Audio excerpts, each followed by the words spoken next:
All right, hello everybody. I'd like to call tonight's meeting to order with the Pledge of Allegiance. I pledge allegiance to the flag of the United States of America and to the republic for which it stands, one nation, under God, indivisible, with liberty and justice for all.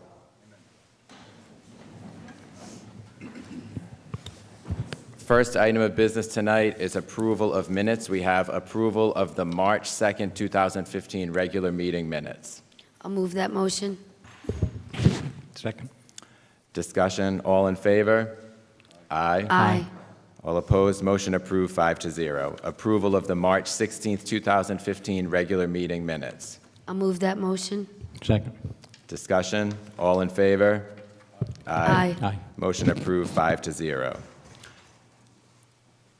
Our first announcement is a proclamation recognizing Arbor Day 2015.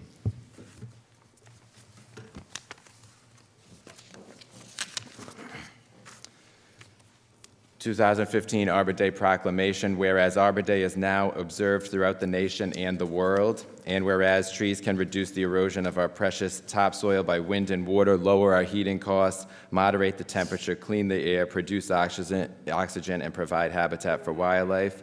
And trees are a renewable resource, giving us paper, wood for our homes, fuel for our fires, and countless other wood products. And whereas trees in our town increase property values, enhance the economic vitality of business areas, and beautify our community. And whereas trees, wherever they are planted, are a source of joy and spiritual renewal. Therefore, we, the town of Narragansett, Rhode Island, do proclaim April 25th, 2015 as Arbor Day in the town of Narragansett, and urge all citizens to celebrate Arbor Day and to support efforts to protect our trees and woodlands. And further, we urge all citizens to plant and care for trees to gladden the hearts and promote the well-being of this and future generations. Dated this 20th day of April 2015.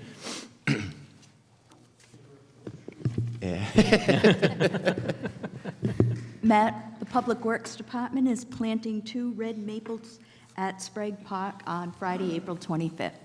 Thank you, Ann. That's the state tree.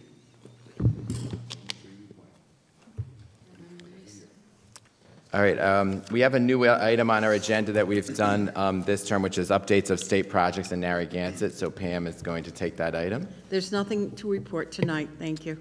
All right, there's no items to report. We will now move to our consent agenda. Our consent agenda, there's a request to remove item number 2, so I'm going to have a request to remove any other items. Open forum. I apologize, open forum. Our next item is open forum. I was looking at the public hearing decision at 8 o'clock, so I knew I couldn't do that yet. So open forum, this is a period of our public comment where we have people comment on issues in the town. Ted. I apologize for that.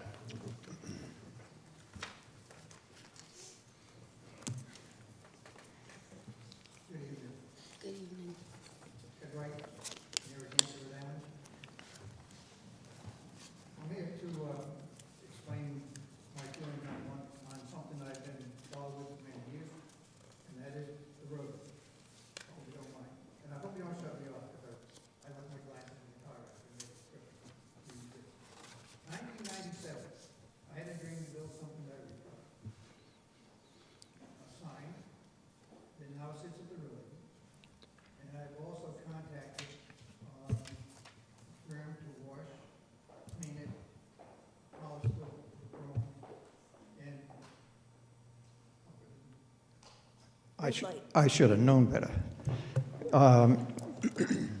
So it's going to be taken and put back in shape.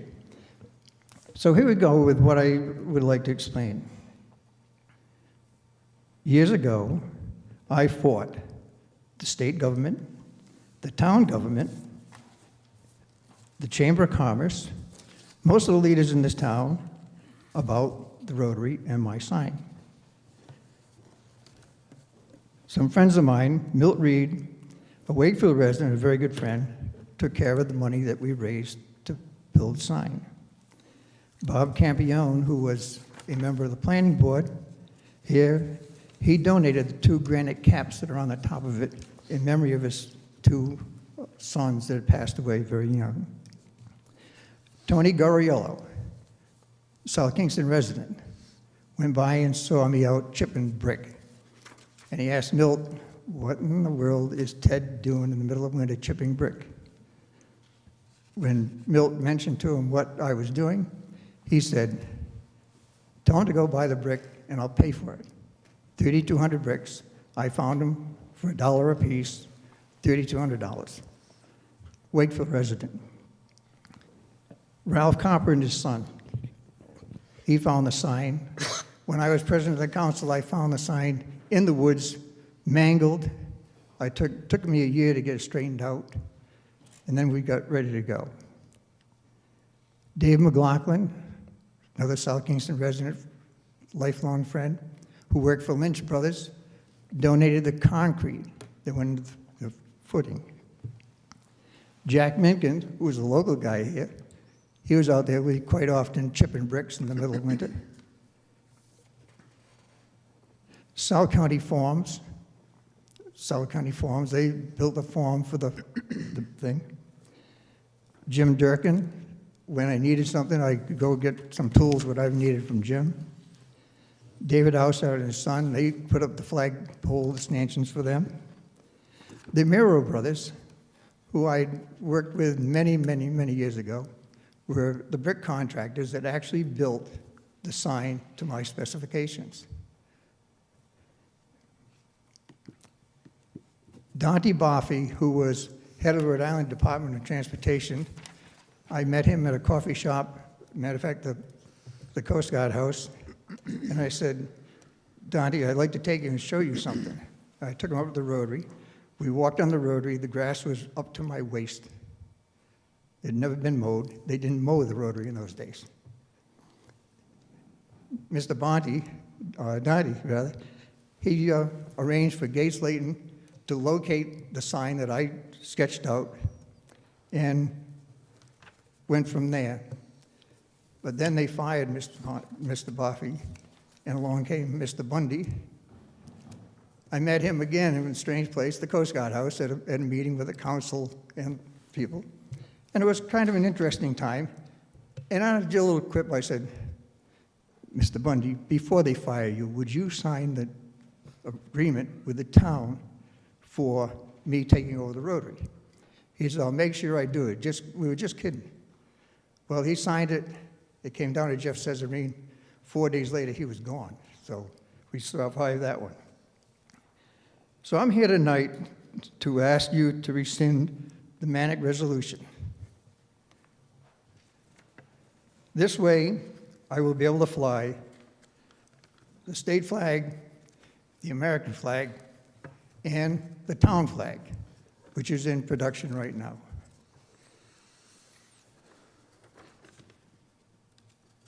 I haven't spoken in a long time. I'm a little nervous. I have 7 brothers who served in World War II, Korea, 2 son-in-laws during the Vietnam War, and I don't think that I'm wrong in what I'm trying to do, because my dream was that we should have an entrance to the town of Narragansett saying, this is us. It was never meant to be a memorial, but it was a square, solid,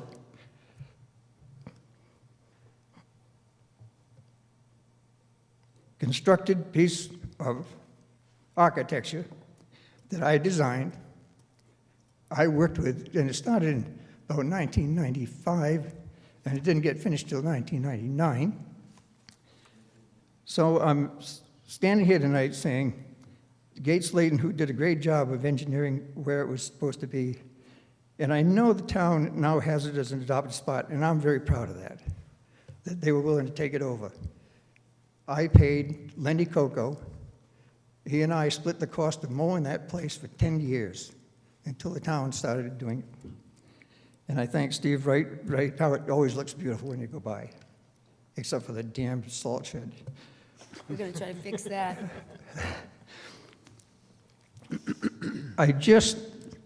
I'm getting ready to invest another $2,500 total with refinishing the fascia, making sure that for the next 15 years, nobody's going to have to worry about it, that it'll be taken care of.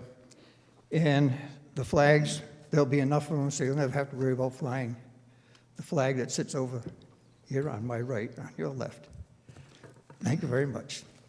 Thank you, I can Ted. do it.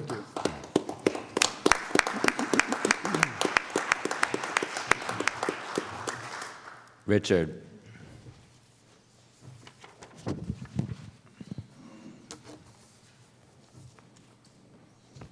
You know, I'm going even back farther than Ted did.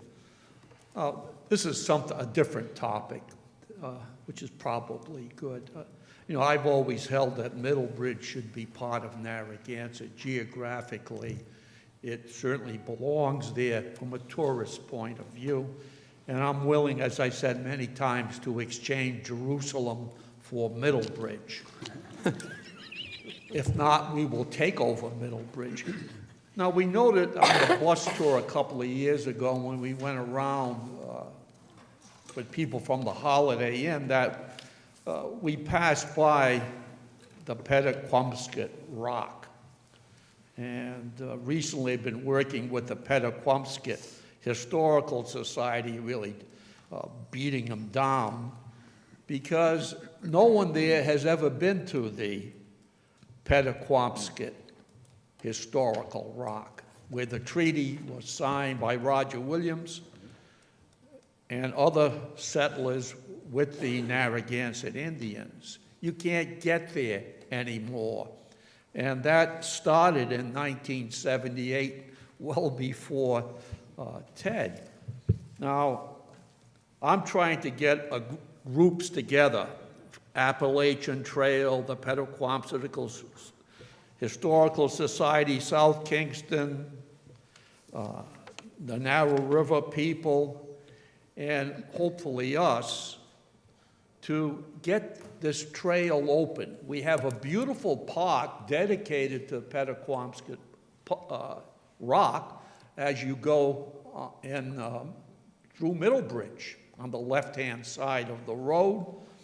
2 or 3 times I've tried to climb the rock to get there and beaten back by briars. Briars here, then I really don't know what way to go. So even if I conquer the briars, I might have gone the thing. But let me just read to you, if I can, this description of it. The rock rises in a sheer face to about 75 feet in height on the west side of Narrow River Valley, offering a sweeping view of most of Narragansett, parts of Jamestown and Newport, and Rhode Island Sound and the Atlantic Ocean. This comes from Bill Metz, who says this: I am sure that those of you who have climbed the rock have thrilled with the beauty of the view that spreads up and down along Narrow River and across the low hills far out to the sea. And this is what Bill Metz, who is a founder of the Pettaquamscut Historical Society, and actually a professor of mine at the University of Rhode Island, said. Now, to quote Karl Marx, hikers of South County unite. We have nothing to lose but our briars. Thank you, Richard. Stan. You've been up there. Say Have you it. ever climbed that rock? It's really beautiful up there. Years ago, I heard this young smart man say, ask not what you can do for your country, ask not what your country can do for you, but rather what you can do for your country. And this was said by a Democrat. Yet I kind of like this plan. And I kind of would like to transfer that to say, let's not ask our town for what they can do for me, but what can I do for my town? We ought to take up that as an issue. And I thought of that when I read this. I read this here. EDC wants us to spend $50,000 of my tax dollars for economic study. And I says, everybody comes here, again, I'm going to keep on talking to stop people from coming here asking you for money. Because as what I heard the finance fellow say, finance chairman said, we were still $90 million. We had a $90 million problem. $90 million problem. I guess it gets kind of being addressed, but there's a $90 million problem. Until we have a solution to that, nobody should come up here and ask for money. This has got to stop. Now, with the CDC issue, there's other options. You know, why didn't we just partner up with URI? There must be some economics majors, grad students, ask URI to set up some kind of plan to help us out here, partnership free. They can have, part of their studies, part of their degree could be, tell us what we should do in Narragansett for economics. Not hiring a person $50,000. Give these kids something to do. Find other solutions instead of my tax dollar. And you hear in other places, you'll hear in a walking trail. We've got a bike path, we got Conacha Trail, which I don't see too many people on, yet we're out there buying a bike path, or buying a trail, hiking trail. Then I see the library, I love the library. I love the library, and all the people involved in the library. $8 million I hear planned, maybe, $8 million. However, I'm very happy to see there's private funding going on. And that's where it should be, private funding. Not the tax dollar, private funding. Go out there, gather up all the people, like myself, like the library, chip in, okay? And then that's the way to do it. It's not, we've got to stop coming here until we can get our financial house in order. After you fix that, then they can come back. Until that, on notice, don't come here for money, taxpayer money, until we get our bills paid. Stan, on the library issue, the library board, as you know, came with different proposals. There were 4 different proposals. We're going to we have not done it because we're in the budget work sessions this week, actually, for the town. But we said we would schedule a public work session, so the public can weigh in on those 4 proposals, see what they're thinking, or if they don't like any of them. And then regarding the economic development coordinator position, Pam can attest to this, there's nothing in the budget resurrecting that position, adding that position. So that is not proposed by the town. I saw it in the paper, I got all nervous. I said, oh, here we go, back on. I did too. Back on that spending spree, I've got to stop it, I got to do something, Thank you. Stan, anybody come looking for money, we're going to send them right over to you. Yeah, my wallet's gone, Mary took it. Thank you. Anyone else? It's funny. All right, for the public forum portion of the meeting is concluded. Public hearing is several motions scheduling public hearings. The first, a motion to schedule a public hearing on the application from Mark DeSantis doing business as Plethora for a secondhand license at 140 Point Judith Road, Unit A2. I'll move that motion. Second. Is there a date for that, Ann? May 4th. So we'll be scheduling that hearing on May 4th. Discussion? All in favor? Aye. Aye. All opposed? Motion approved 5-0. A motion to schedule a public hearing on a petition for transfer from NRI Ventures doing business as Perry's Neighborhood Bar and Grill, 140 Point Judith Road, Unit 4A, Plat P, Lot 289, to the Breakers Pub, LLC, President Kevin Williams, 140 Point Judith Road, Unit 4A, Plat P, Lot 289. I'll move that motion. Second. What's our date for that, Ann? May 18th. All right, May 18th will be scheduling the public hearing for that item. All in favor? Aye. Aye. All opposed. Motion approved 5-0. Finally, a motion to continue a public hearing on a petition from the Bike Stop Cafe to expand alcoholic beverage service with additional seating and to expand the size of the bar and seating at the bar. I'll move the motion. Second. And do you have a date for that one? May 18th. All right, that will be scheduled for May 18th. All in favor? Aye. Aye. Opposed? Motion approved 5-0. Now we have our consent agenda items. I have a request from one of the council members to remove item number 2. Do any council members want to remove another item? All right, a motion to approve consent agenda items 1 and 3 through 7. I'll move that motion. Second. Discussion? All in favor? Aye. Aye. All opposed, motion approved, 5-0. Item number 2 of the consent agenda, a motion to approve the request from the National MS Society for their annual bike tour fundraiser to be held on Saturday and Sunday, June 20th and 21st, 2015, subject to approval of state and local regulations. I'll move the motion. Second. Discussion? So I pulled number 2, and I just was curious, because the dates were fine, but there was some question around the route, Steve, so I just wanted to kind of talk about that. So I don't know if I can defer to Meredith and Drew, who are here, because they had a question about it.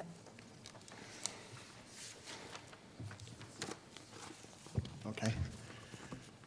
No, the question was from them, actually, about the route. So what the issue is, the route is It's different from the past? It's different, correct? We come to the Yeah. microphone. Yeah, we just want to make sense of it, Meredith.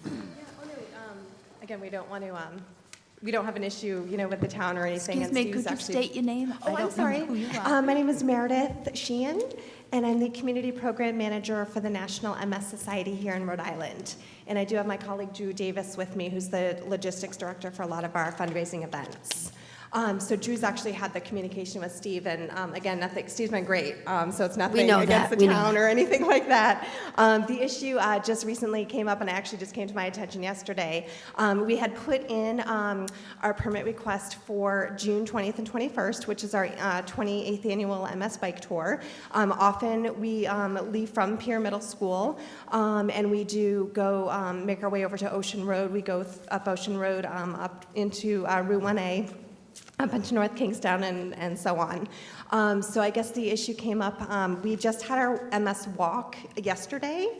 I'm also here in Narragansett, and I believe we were told, or at least the way we understood it, was that we couldn't have another event here in Narragansett within 90 days of having our event yesterday, and maybe we misunderstood, maybe Steve can clarify a little bit, but so we were told that we probably could end up leaving from the Pier Middle School as long as we.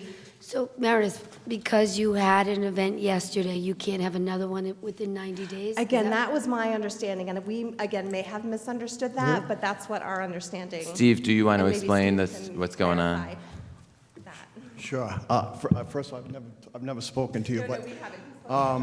what had happened was typically, at least with the paperwork that I've had, all of the road races that come through my office, particularly with the MS walk and tour, they've always held it in April. And this past year, they actually split the race. So I've only had the walkathon this past weekend. So when the tour was split, that paperwork came in separately, and it was actually submitted for the the third Saturday or the third weekend in June, which is in our restricted time frame. So when they approached me with that, I said, as I would do with any of the road races, we would certainly work with them, and I would bring that paperwork to the town council, but it's within our restricted time frame that I would definitely still submit that, but we would have to bring it before the police, fire, and public works department. So I talked to Drew here, which I me personally said they would rework the course. So up until this morning, I didn't think there was an issue. So that's why it's on the agenda for tonight. So until this morning, I didn't think there was a problem with the way that it was addressed with Okay, the new so course. just to clarify, so that misunderstanding, I think, if you have it for an organization, say yesterday, you can have one with the same organization within that 90-day period. Oh, yeah. That's The not 90 true. The 90-day information is so I have to be able to get the paperwork, get it on the town council, plus it goes to the state DOT, and I don't get it back from the state DOT right away, so I need a lot of time to be able to get the paperwork done. In fact, that gives me a buffer. I get this paperwork done a lot sooner than 90 days, but a lot of organizations come within 3 weeks to get some of this paperwork done, so I always give myself a little buffer time. But I work with a lot of different organizations, as you know, 25 to 30 road races a year, and we try to work with every single organization and group.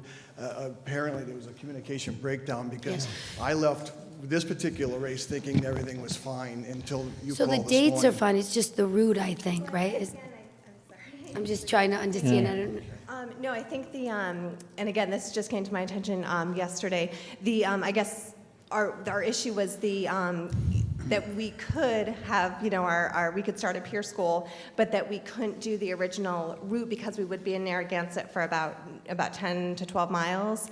So we, quickly switched up the route. So now we leave Narragansett almost immediately and head into South Kingstown, which now we're in the rural part of the state, which isn't what we wanted originally. The original permitting asked us to go over to Ocean Road and up Route 1 into North Kingstown, 1A into North Kingstown, which obviously is our preferred route. We have a lot of cyclists who come from out of state. They're coming to Rhode Island and they want a coastal ride. Yeah. So we, and again, maybe we did submit the permitting a little late, and maybe in the past we did do the walk and bike simultaneously, so there might have been that confusion, but we do have a lot of new structure in the organization, so obviously for next year we'll know a little bit better. But again, we, with your permission, we respectfully request our old route.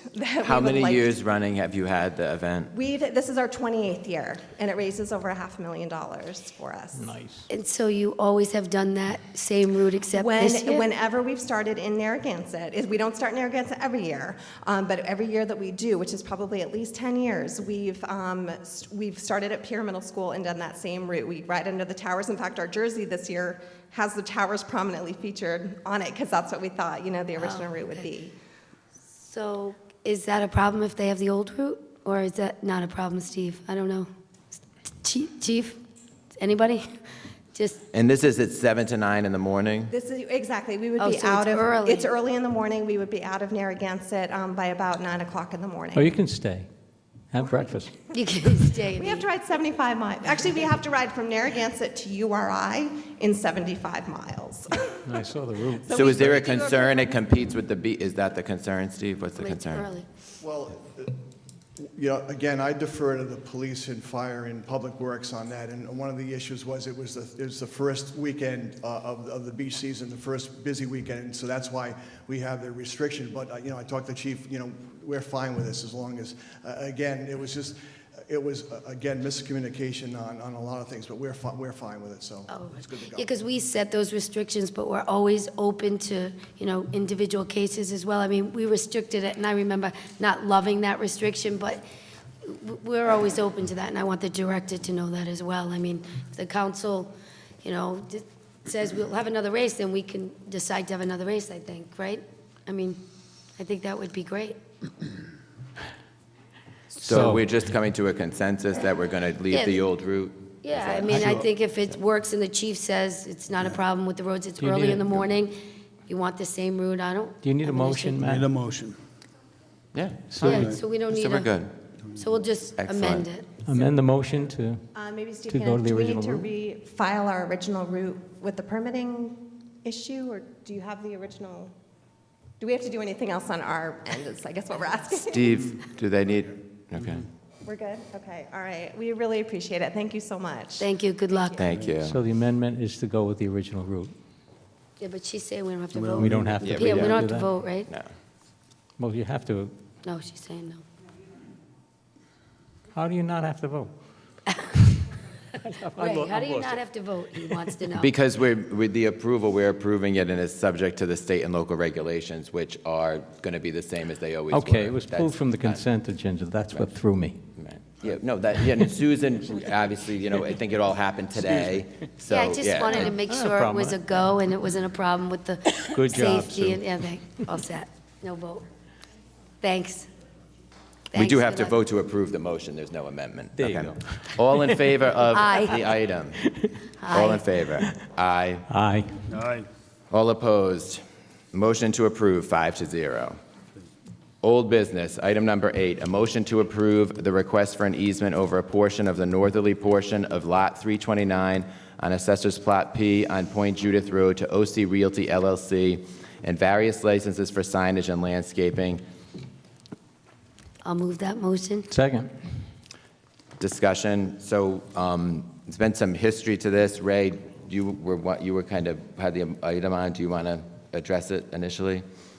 I think it's pretty simple. I spoke to the solicitor and asked him if there were any issues with this from the town side. I want to make sure that the town is protected. It's a simple sale of the property that that the developer wishes to improve the town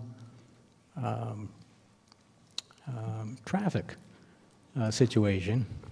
And it seems to me that except for compensation, we were all together on this. And I think that the solicitor came up with a good solution to apply consideration instead of compensation. And the consideration for this would be something to the effect, perhaps you can step in and read off what you had sent over to me. Dorset, do you want to go over how, because Sure. this came onto your plate from Mark, because basically before you speak, this was discussed at prior meetings, and we had a discussion. It appeared that Dave's was going to be coming in, but then that's not the case coming into this property. The council had voted for the solicitor to review the easement with the attorney, John Kenyon. So then Dawson obviously stepped in when Mark was. Perhaps moved on. it would be helpful to the council if I just reviewed the manner in which this easement came across my desk, my conversations with Mr. Kenyon, and how we put this agreement together and what it ultimately includes. As discussed in previous council meetings before my appointment, this council voted to make a policy decision that in the event that an easement was conveyed to OC Realty to improve access to the parcel that now contains the roller rink,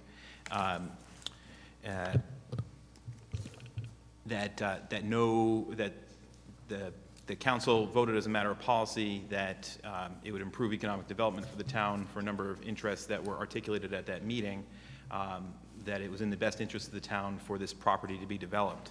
And they said, we won't be accepting a cash price for that easement. It was then handed off to the solicitor, Mr. McSally, and Mr. Kenyon began negotiations on an easement agreement for the property, and most of the terms were ironed out in those negotiations.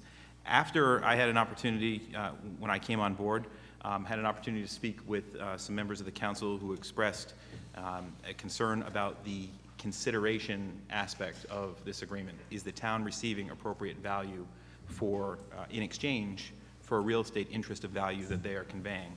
And the way Mr. Kenyon and I addressed that was to have the grantee of the easement give up something of value.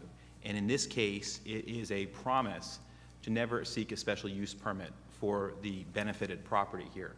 And so what benefit would the town receive? In that case, they receive the stability of knowing that there will never be a use proposed for that property that is not a listed permitted use for that zone. So we allow the property owner to fully avail himself or herself of all legally permitted uses of that property with an improved access that can facilitate commerce and an improvement in traffic. And in exchange, the neighbors receive certainty that they'll never have a long simmering zoning dispute going on about what's going to be going into that lot.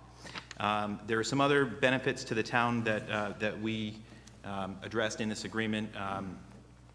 One will be the grantee is going to assume, or I believe continue, to maintain the right-of-way that enters that property from the north to Point Judith Road, but will be formally taking over that maintenance responsibility. The grantee will also be responsible for maintaining the easement, which is accessing what is now the roller rink property. All of the grantee's responsibilities to that effect are bonded. So a surety will have to be posted for maintenance expenses, and a performance bond would be posted for construction costs. So those are the steps we took to protect the town's position and our fiduciary responsibility to the town. Ultimately, this falls to the council as a policy decision, whether they see granting this easement as something that's going to improve the economy of the town, improve our land use, or whether they feel it's not sufficient and they vote it down.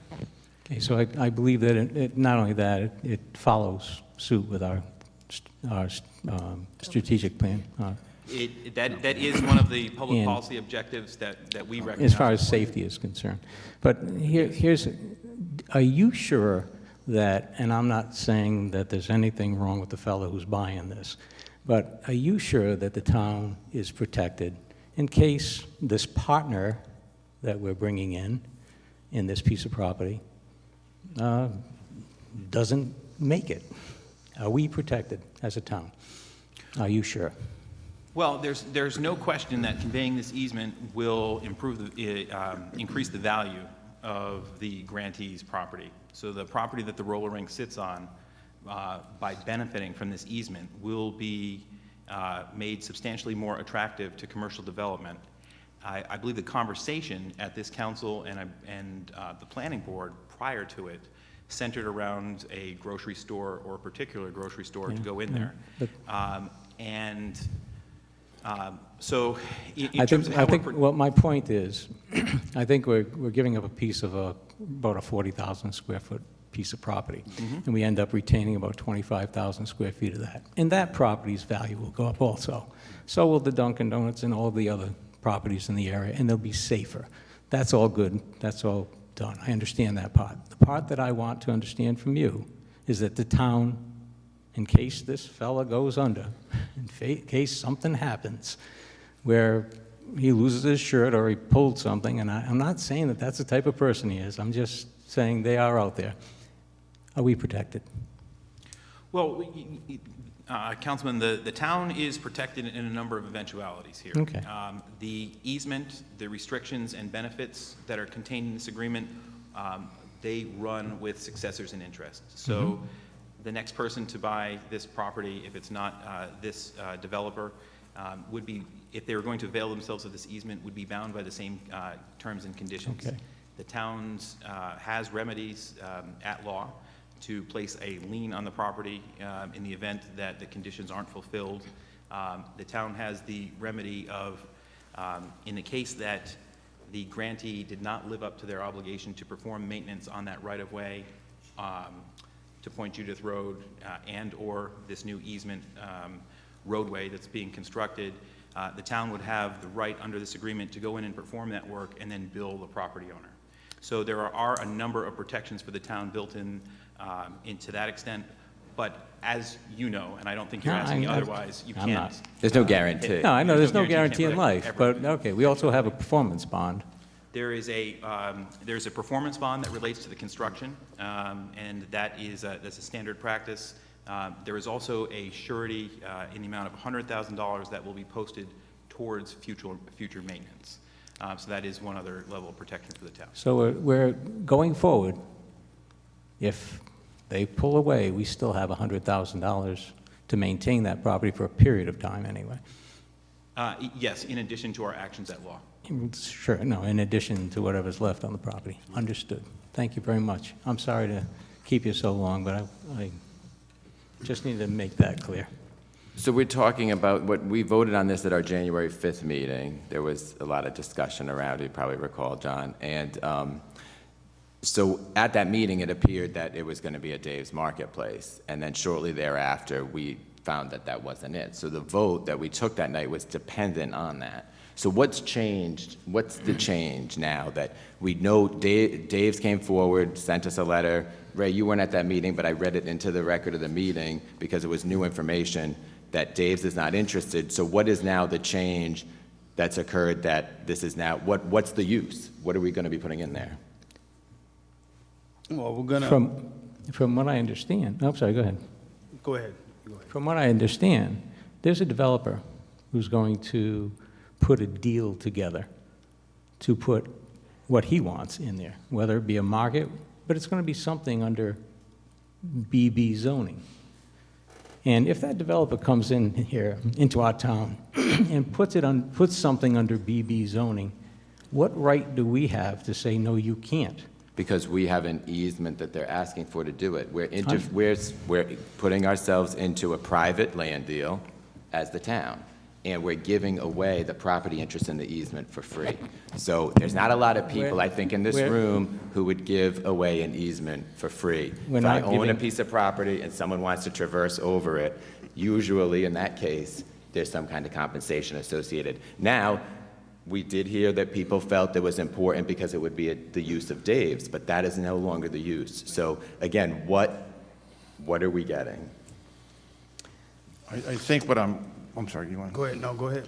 I think what I'm hearing, I understand that and I appreciate it, but I think one of the things we have to consider was, even if there wasn't a developer to buy that property in the back there, there are interests to the town in building the structure there, the roads themselves. This has been a pretty much a targeted project by the town for 30, 40 years.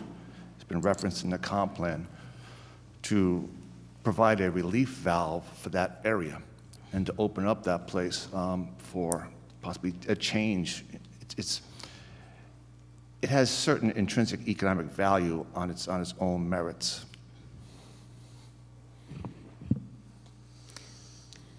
I mean, I generally, just what we talked about the last time, supported it. I did have issue with the easement, the compensation. I thought that was important. So I just don't know if we have more information today than we did the last time we met. So I'm trying to figure that out myself. It's not going to be Dave's. We don't know what it's going to be. It might be a market. It could be something else. And I feel a little bit like Matt. We're going to give away an easement, and we're in the middle of that. And I don't know that that's a good place for us to be. For the record, I'm John Kenyon, attorney for OC Realty LLC. Hi, John. John, I know I've referenced you a few times. Do you want to speak to the use that's being contemplated? Yes, John's again, gonna tell us what as OC we've is. said all along, we're looking at a retail user. They have spoken to grocery stores. That's the use they would prefer there. As I've explained before, no one's going to sign a lease until we have the easement. Right. So we can't come in and tell the town we have an end user and then get the easement. That's not going to work. Nobody's going to sign a lease without that easement first. John, To alleviate some of the council members' concerns, we've agreed to the language that we would only go with a permitted use Right. on the property, not even a special use permit. So that negates some of the uses that the council members might have concerns, a nightclub, something like that requires a liquor license, a special use permit. That's off the board now. In a BB zone, the permitted uses are primarily retail, which is our understanding what the council wants there. John, it seems like compensation seems to be on the table here. Do you think your client can come up with $1? And I think that might satisfy everybody's concerns. I don't think Oftentimes in easements, it says for consideration of $1. In talking about consideration, it's been said that my client's not paying anything, but he's actually paying in excess of $400,000 Right. to construct the road, and then the maintenance of it into perpetuity. He's putting up a $400,000 bond for the construction, a $100,000 bond for the maintenance. This is all something that the town had been contemplating doing since 1987. So maybe he's not paying the town that money, but he's saving the town that That's right. John, can I just ask a question? That the last meeting, we talked about it, and there were some people that came forward about some of the concerns around O'Neill's and that back road. Has that been addressed at all? I just was curious about that, because I know some people did speak against it. I know it's in the comprehensive plan, and I think, as a visionary, that could be a good thing. I just want to make sure, because we did have some people that were concerned about that back road, and was it town road, or how is it going to be traveled, and whatever the use is. I know that those questions were asked. Right, we did submit a plan for the redesign of that road, so the council does have that. It shows that there's more than enough room for the travel Because it seems lanes. narrow. It's No, what a normal town road would be. We have enough room for that. The one other issue that wasn't resolved at the last meeting was Mr. DeAngelis, who owns the Dunkin' Donuts property, had concerns regarding the access into his property. Our traffic engineer and his traffic engineer met with DOT. They've come up with a design, and I believe they're in agreement with that design now. We've submitted that to the town Good. also. Good. Well, I don't see a downside here for the town. Worst case scenario, we get a new road, that accesses Point Judith Road. It's going to have access for other businesses, This guy's gonna take care of it in perpetuity. And if he goes belly up on that property in the back, whoever, goes back there, we got a bond of $100,000 to keep the road up. So I don't see any downside here. And not giving compensation, monetary compensation. The lot that we have that's left over, he's given us a corner lot. He's improving the value of the property that we're giving away. Well, not giving away, but, giving him that easement across. So that right there is compensation. So we are looking at our comp plan right now. As you know, the comp plan can change. In my 3 years on the council, I haven't gotten a complaint about those roads there. People or the businesses there have not been here clamoring to change at those neighboring businesses. So the comp plan argument, I know it's been 30 years, maybe it's been 30 years for a reason. I'm just struggling with, I'm struggling with kind of the same thing that we were represented. It was Dave's. I just don't understand what's changed, what economic development we're going to get out of it. It's just very speculative all around. And we are being asked to step in, and it's a private deal that we're being asked to make happen. Let the so market. we're picking, well, if you let the market choose it, then the town should say nothing, right? So think of 38 Studios, right? Look at what happened in 38 Studios. We're not That's talking, when, we're no, not well, talking 130. well, it doesn't matter what the $30 amount is. The problem there is the government picked winners and losers. Right. Here, we're picking winners and losers. We're picking a particular buyer, that's what we're doing. I don't see those. In my Well, opinion, what we're doing is we're taking a piece of property that's been sitting there for a long period of time at an intersection that has the most accidents in the town. We're applying a deal that will put 400 and change thousand, probably $500,000 when they're done, into that property to make it safer. There's one. The next thing that we're doing is we're gaining value on the 25,000 square feet that's left after you do that. Right. The next thing is that hopefully going forward, what we'll do is ask the people from Dunkin' Donuts and some of the other people in the line there to make it a right turn coming out of their property. These gentlemen cannot do that for us, but we can ask them to do that going forward. We have to go to the planning department, and we should just ask them to do it, just for the safety's sake. I'll bet you they would do it. This is a good move. This is good for business. This is saying we welcome business into Narragansett, and I don't think that comparing it to the studios is a good comparison at all. I think that's way off. You haven't made a convincing case for what's changed since January 5th, but let's hear from... I don't think I have Let's to. hear from other, well, I think you do, basically, because the vote was based a lot on that Dave's was coming in. So anyone from the public want to talk on this? Richard.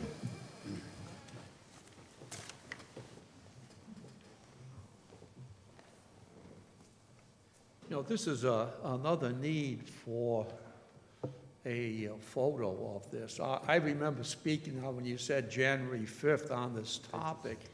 Well, we had, there we are. There you go. A look at it. When you look at this, I was the one who complained mightily about the safety factor because I have used that particular road a number of times as a pedestrian. Sometimes, to get there, I would drive there. I want to see what this road will be. This road has to meet every single safety criteria that every road in Narragansett meets. And I don't see a discussion of this road. What does a road mean? The road that is there is just plain not safe. I wanted to see what it looks like, what kind of an improved road is this? And as I said there, walking there is like walking in the Wild West. There is no law there. I really want to feel comfortable about the road. And just talking about the road doesn't make me feel comfortable. I want to see how that road is a vast improvement over what we have now. If it's just a road, it ain't good enough from a safety point of view, but whatever that should be, we should see that, what it is now and what it plans to be. That's a And good then point. maybe we'd feel more comfortable. Well, I have it in my Thank packet, you. and I'm sure that Public, Mike not has to it see out the there. public. Yeah, Sir? you don't have it? I think that's a fabulous point, though. This is the guy from Banano for, Good evening, honorable members of the Town Council. My name is John Restivo. I'm from the law firm Darrow Everett. We represent Churchill and Banks Companies. As you're aware, our client had previously offered to purchase the town's property at fair market value.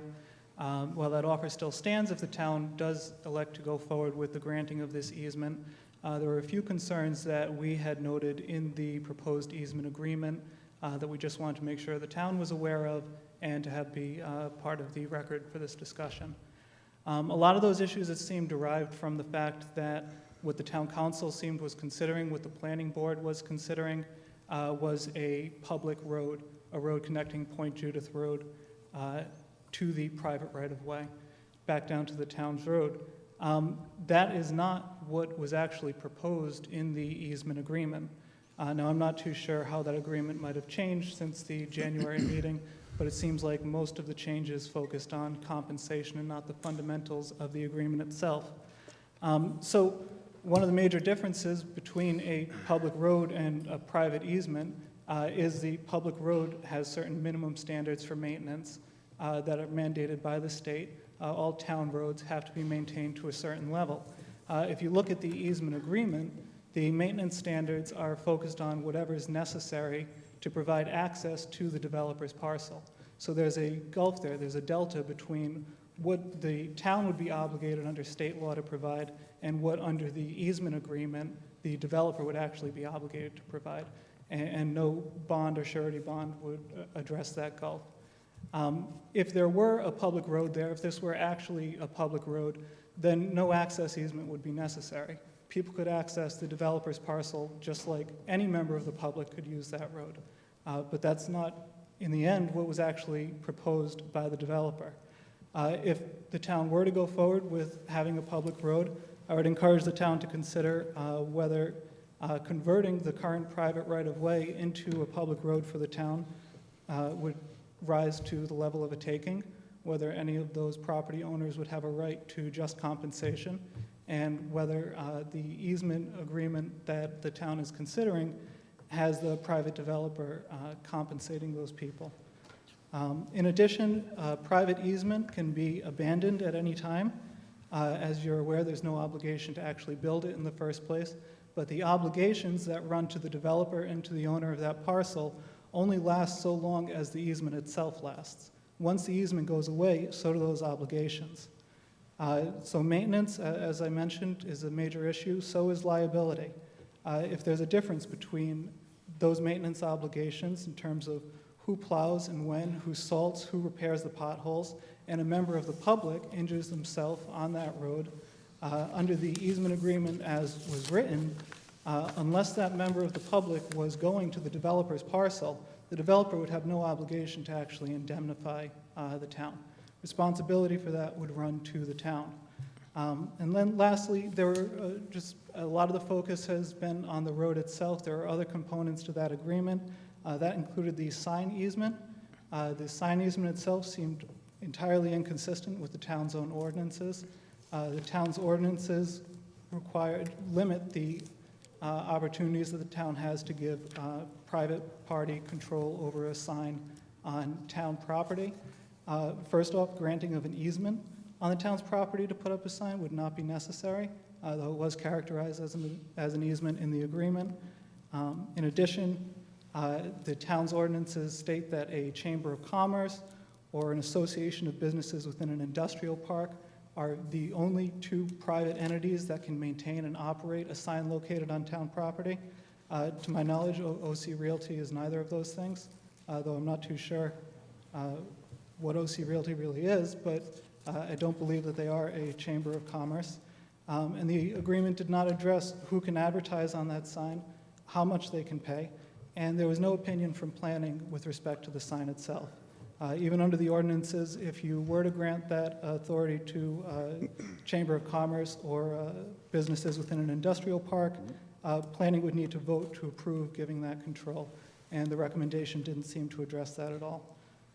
Lastly, with respect to the landscaping, that, according to the town ordinances, appears to be run pursuant to a permitting process that's administered by the town's tree warden. It's not within the council's jurisdiction to override that by signing this agreement. And then lastly, I would just encourage you to look at the default and remedies section of the easement agreement, because if it did turn out that the town was granting things that it didn't have the authority to do, you could very well find yourself in a lawsuit with an injunction, paying attorney's fees, and paying for compensating for the rights that the town intended to give, but didn't actually have the authority to. So I would encourage you to give this matter a little more consideration. I understand the solicitor was brought in very much midstream, and to the extent that their considerations, or his considerations, focused on the compensation section of the agreement, I would encourage him to look at the other sections as well. I had a question for you. You said market value, Yep. right? You're willing to pay market. What is the market value of that property? That would be subject to negotiation. Do you have a figure? I don't know. No figure, okay. And you're the attorney for Churchill and Banks? Yes, that's correct. Now, who were they? They're a developing company. So they want the land too? Yes. Okay. Who's the COO? Sorry? Who's the COO? Richard Bakari? Great, thank you. Thank you. So Dawson, excuse me. Okay. So That's fine. is the water sufficiently muddied now, or? Dawson, may I ask a question, please? Well, that was quite a comprehensive recitation. Yeah, did you get that? To the The few of the things I even figured out, but I'm Gotta sure that watch you do a out for better that job milk than truck. me. You're gonna get hit by a milk truck there. It was a very comprehensive presentation, and I probably would have been at an advantage to comment substantively on my brother's comments if he had provided any type of letter in advance. So I'm not in a position to go point by point through that presentation. You know, I do know that on the face of the agreement that the easement is granted on the express condition that the right-of-way providing access to South Pier Road shall remain permanently open to the public for vehicular travel. That's the tenor of this entire agreement. To the extent that there is a distinction between that and creating a new public road, my brother is correct. Those are two separate processes. Creating a new public road is something that's a little bit more expensive. If the council directs me, I'd be happy to review a written presentation or more fully document Churchill and Banks' concerns. I understand that Churchill and Banks is involved across the street, if I'm not mistaken, with the Stop and Shop, and I'm sure my brother's advocating for their commercial interests in not having a So grocery store let me ask you a nearby. direct question, if I may. Maintenance equal to the maintenance parameters of the town. I'm sorry? Maintenance of that road equal to the maintenance parameters of the town. It's one of the issues. The way the agreement is constructed is the town, if the grantee is not performing to the satisfaction of the town has the ability to go perform the work and then bill the grantee.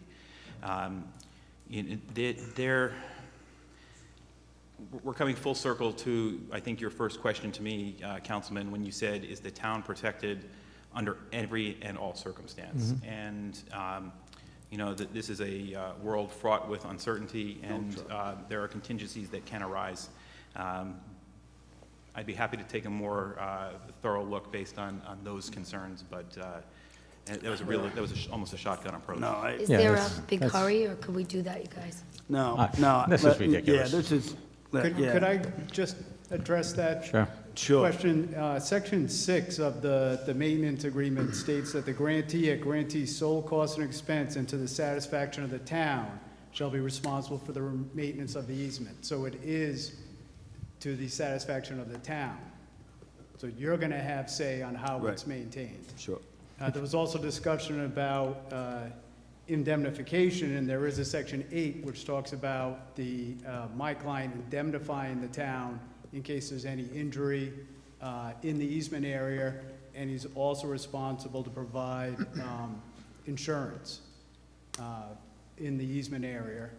And finally, regarding the sign plaza, the zoning ordinance does provide that the town council can approve a sign plaza. We have language in here that once the sign's designed, we'll go to the planning board, and they will be the ones that will approve the signage and who goes on the sign.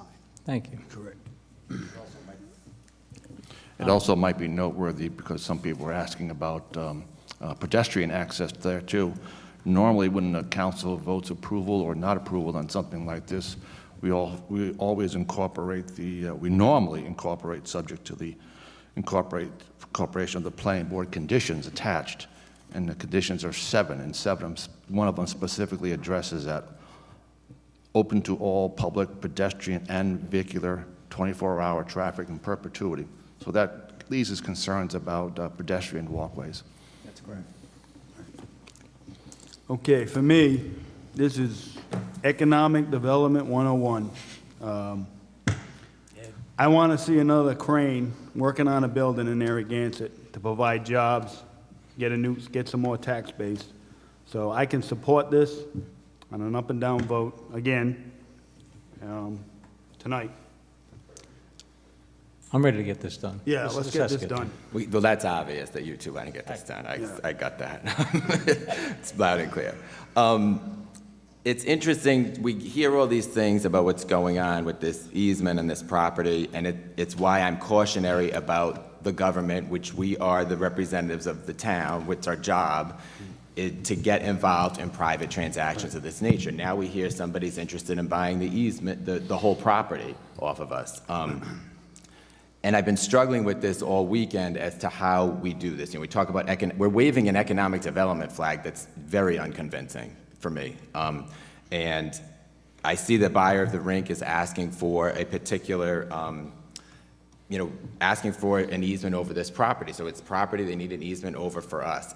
We're worried about what's the town's role in this? What kind of voice are we gonna have as a town? I mean, and as Dawson said, there's no guarantees. I wanna remind everybody, contracts, recorded items I'm an attorney, they're not self-enforcing, okay? If they're violated, you have to then go to court and enforce them. That's why I'm hesitant to get into these kind of agreements, because if you're not in one, then you don't have to worry about that. Because of the concern, though, about the town and the voice that we want to have over this, as I've been struggling with it, I see we have a rink there. I see we have in our town, I would think maybe if we want to have some voice over this, some control, there's a part of me thinking maybe we should make an offer of our own for this property. Maybe we should go to the school committee, we should go to the land trust, pull everybody together and say, we could have this, there's $3.2 million in the school's fund balance, okay? This property we could change into an ice skating rink. Talk about economic development, there's very few ice skating rinks in this southern part of the town. You could have you could have, as Al Alba, who's not here, has reminded us often, we don't have an ice rink. Our teams could use it. Neighboring towns could use it. We could rent it out for a fee. We could have a private entity use it. I've been struggling with this all weekend because I'm worried about giving up the town's voice in this whole thing. And I'd like to at least explore the option. We might not like it, but I'd like to let's call in the school committee, call in the land trust, and at least have a conversation about making an offer where we could have this it's already there. It's a rink. We've got hockey teams. We've got people who might want to rent it out. Talk about economic development, that would be an engine. We could have workers manning it, they'd be creating part-time jobs at least. That's what I would like to do. Again, I've been struggling with it and thinking through it, and I'd like consideration to do that, to schedule a work session with those entities. And if it doesn't work, it doesn't work, but I think it may. I think there's a lot of people who might be interested in that. Matt, there's other properties in town that we could utilize for an ice skating rink. I mean, if we had to, we could flood the new $3.4 million athletic field for an ice skating rink. But we don't need another project, because we don't have the money. We don't have the money to pay our employees, our retirees. We don't want to raise taxes. We have our money, we elderly, could approach the on school our committee veterans, in the fund balance, on our there's money families. there. There's fund balance money there, it can't go back to the taxpayers. They might be interested in it. I have not spoken with them about it. I think it's something we should explore. Well, We didn't have hockey teams when I was in high school. I It's think something- that- I would It's an not. exciting I hate to option. say it, but I think that ship has sailed. That property's been on the market for what, over a year? I mean, if anybody had interest in that in the town, I mean, it's not a Well, I'm real good expressing the time to interest now.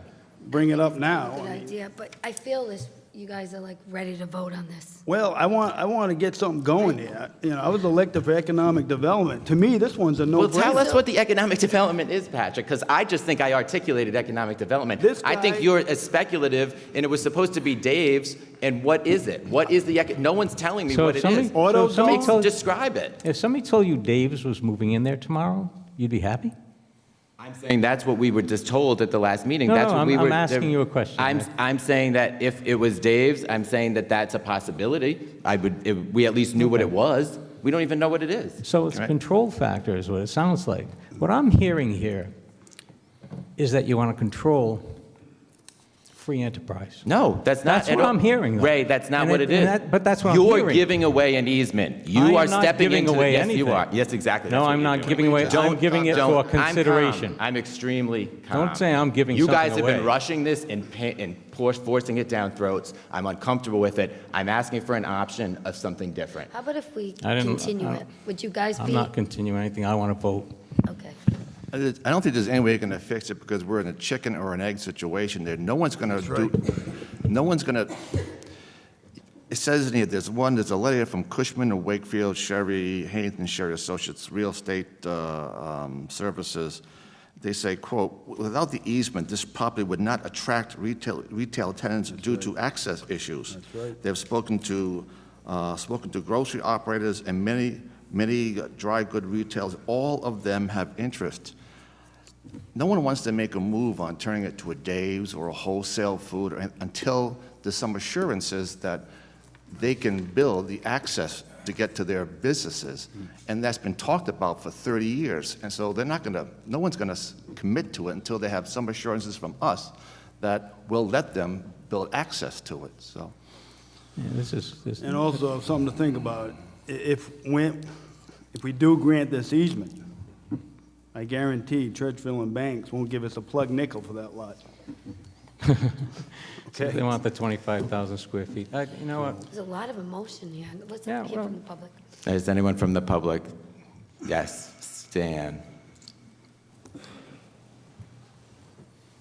I thought it was going to be a quick one, man. I really wasn't going to speak on the issue, but as you know, I don't want to see tax dollars going somewhere where we don't have them. I'm worried.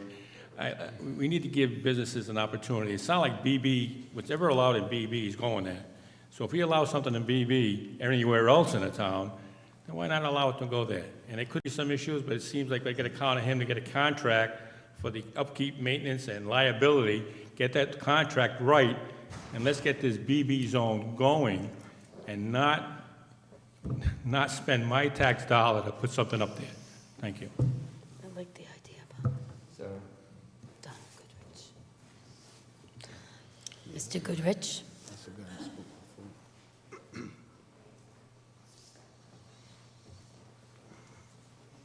Donald Goodrich, South Pier Road. I don't think there are enough people looking at the big picture here. It isn't just the skating rink. There's a merry-go-round, which I'm sure generates lots of taxes. There's a race car thing there. There's ice cream shops. There's a lot of businesses in the back there that will be affected if you grant an easement and give someone access. And what happens is good money always drives out bad money. I can't see the town, not benefiting by the fact is that if I own a miniature golf course that I use 90 days a year, and now I got a direct access with a light to Point Judith Road, the mini golf course won't be in this town in 2 years because the land's now become too valuable. You're creating an economic engineer by allowing and that was what the whole comprehensive plan was, is that whole area needs to be developed. It's a safety issue, but it's also an economic issue.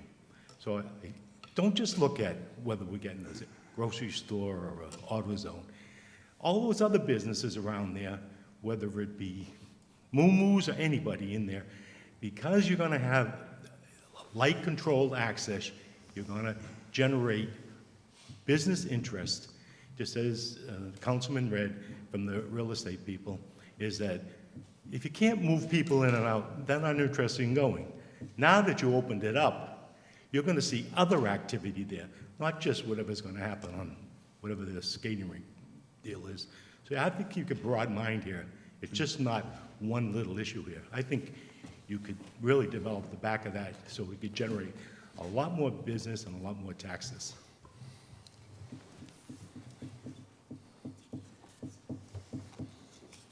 Dorson, can I ask you a question? Do you feel comfortable with the agreement that you had? I mean, what you reviewed, and is there, I hate to put you on the spot, but there seems to be, I mean, are you generally comfortable with that agreement? I feel that in preparing this agreement, that I took every step possible to exercise my fiduciary responsibility to the town and provide an agreement that satisfied that responsibility within the context of this transaction. The public policy decision about what benefit the town of Narragansett is receiving for this transaction is something that I was not elected to vote on. Okay. What about your brother in the back, those concerns? I mean, for me, I mean, I'm just. My brother has clearly spent You guys are brothers. significant amount of time reviewing this. And so I don't want to discount his concerns without the opportunity to vet each of them. I do know from hearing at least one or two of them I could address very quickly, but that's not to say that everything should be disregarded. Okay, so with that being said, I mean, I could support it with you looking over that and addressing them in the future, but it sounds like we're ready to go to a vote. I wouldn't mind putting an addendum to the tune of. Out of, in the interest of economy for the council and the public and all of the stakeholders here, you know, I would note that I believe Darrett Evero represents Churchill and Banks, who is the developer for Stop and Shop. I don't know that there would ever be conditions satisfactory to Stop and Shop for a potential grocery store going across the street, so they may be somewhat difficult to please. Yeah. Thank you. If there's Anybody nothing else? else from the public, any other comments from the council? There's a,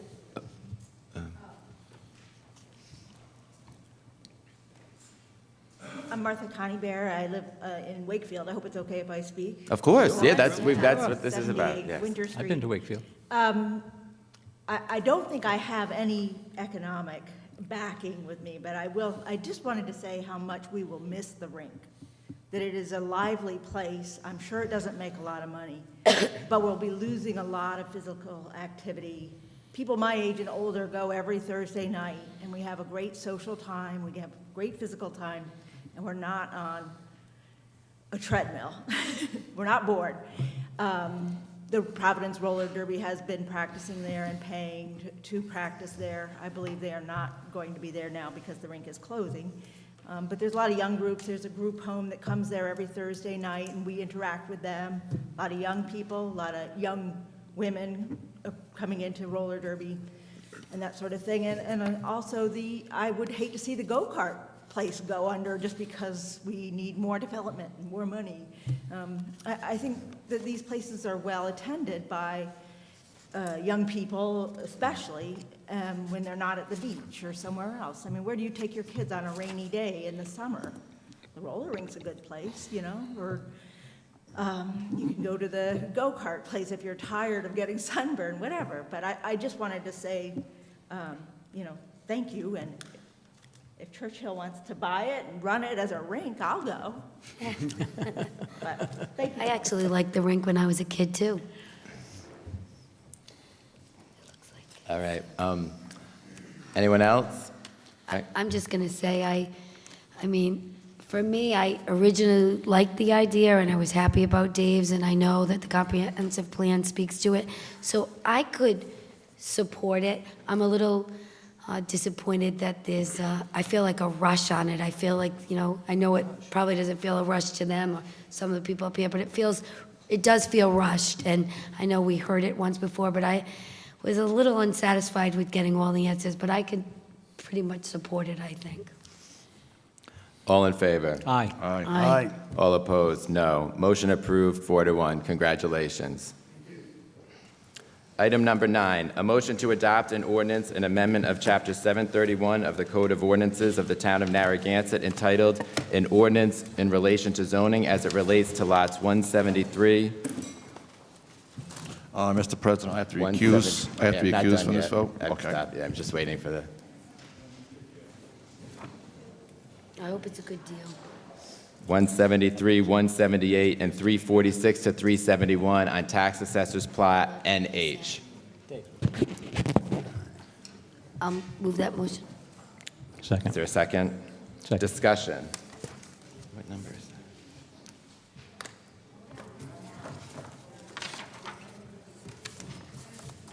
All right, so this is the second reading, I believe. Is that correct, Pam?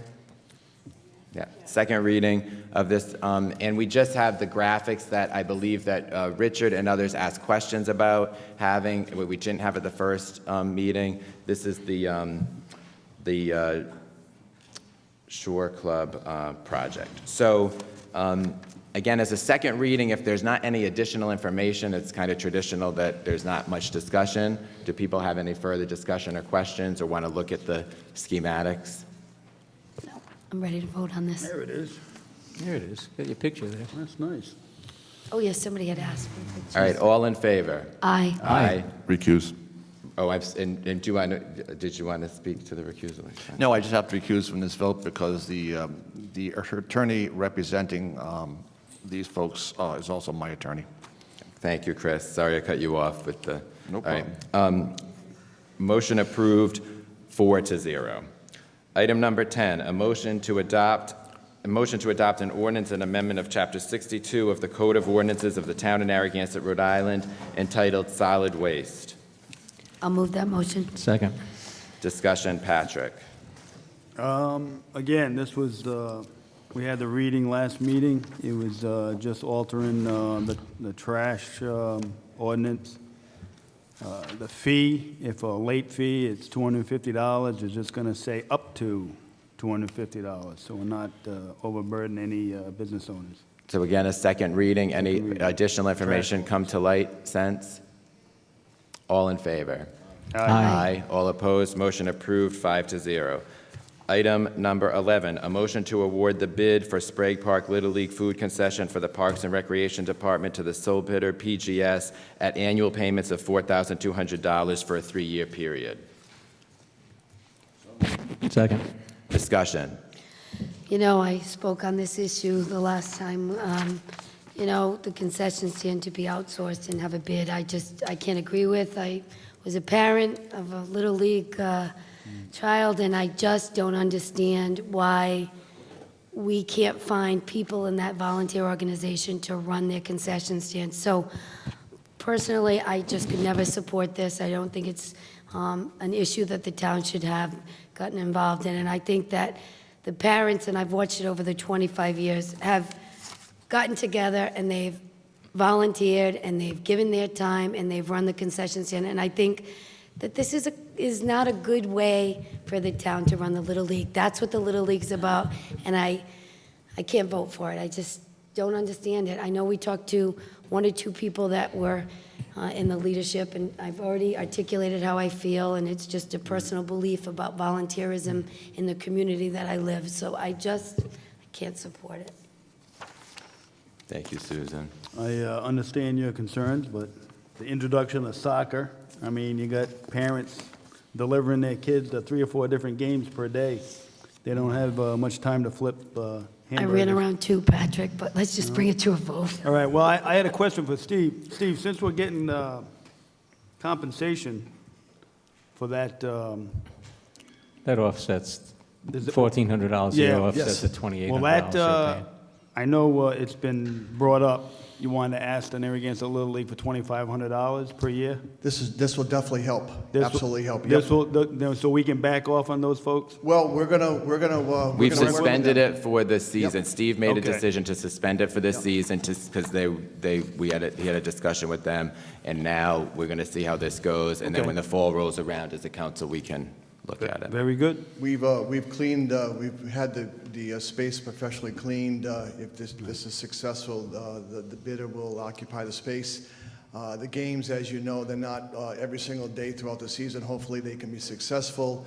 And then we'll work with the Little League. We have a great relationship with them, and we'll see at the end of the season. But yes, this will definitely help. This will help offset Offset, considerably. good. So you didn't give it to them for the 3-year period, you just gave them the buy for this year?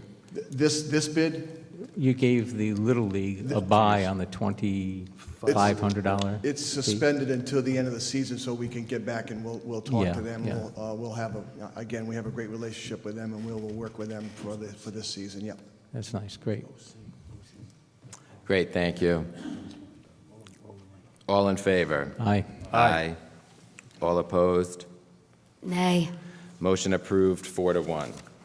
Item number 12, a motion to accept and authorize the town manager to sign the contract with NIHA to evaluate and report on recommended contributions to fund the town of Narragansett OPEB liability in the amount of $7,000 for the initial study and report and $5,000 for the continuation of the valuation in future years. I'll move the motion. Second.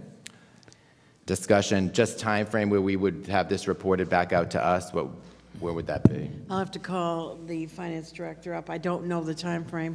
I know this will end the guessing, that we'll have a, actuarial accounting of our OPEB and what we should be putting in.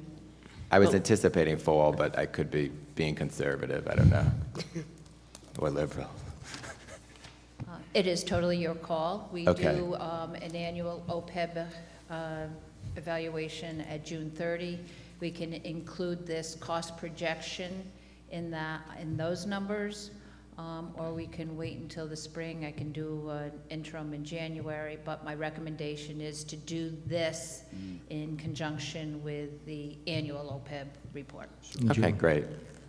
And the 5,000 would be, Year after Year year. after Just year? wanted you to know what the Sure. ongoing cost would be. all right, on so this. between now and June, it's $7,000 to do this report? For that and June we'll have 30 it. report, Yeah. it'll be 7,000, And and then then after every that- year after, it'd be $5,000 a year. Thanks, Laura. Richard? Comes out of the fund, too.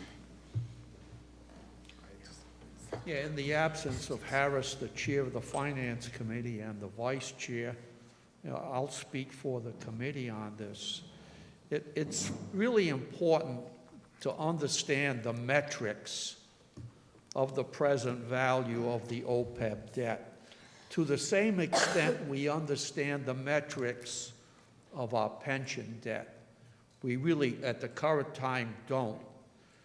And it's very significant to do this because the OPEB debt can be discounted at 0. It can be discounted at 4.5, which it is now, because the town has taken steps to meet the problem, or it could be the present value discount rate of the pension, which is 7.5%.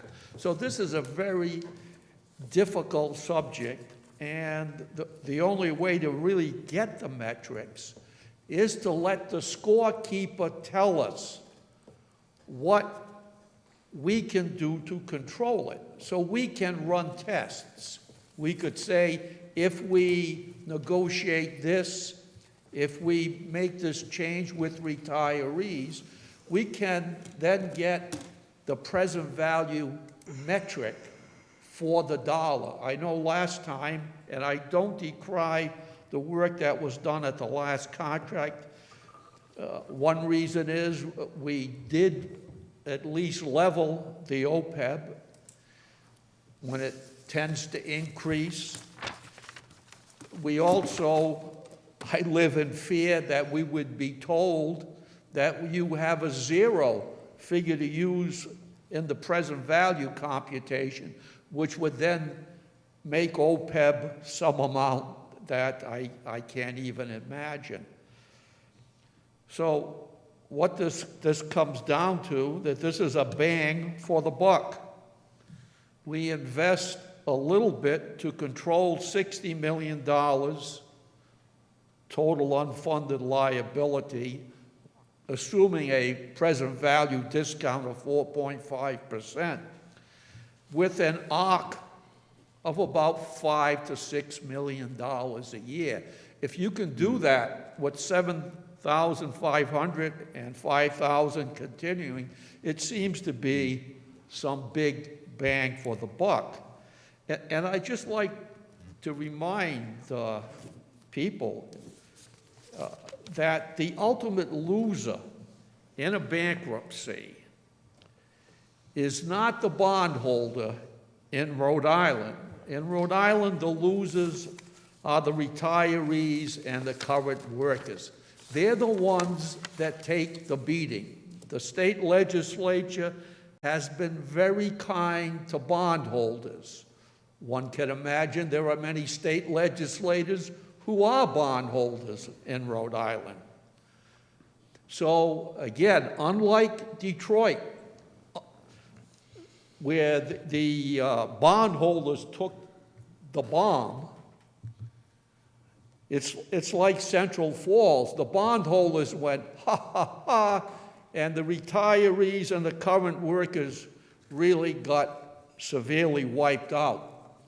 So I think that it behooves everybody to realize this fact, especially retirees and current workers and future workers, that they bear the brunt of a potential bankruptcy. Thank you. Stan.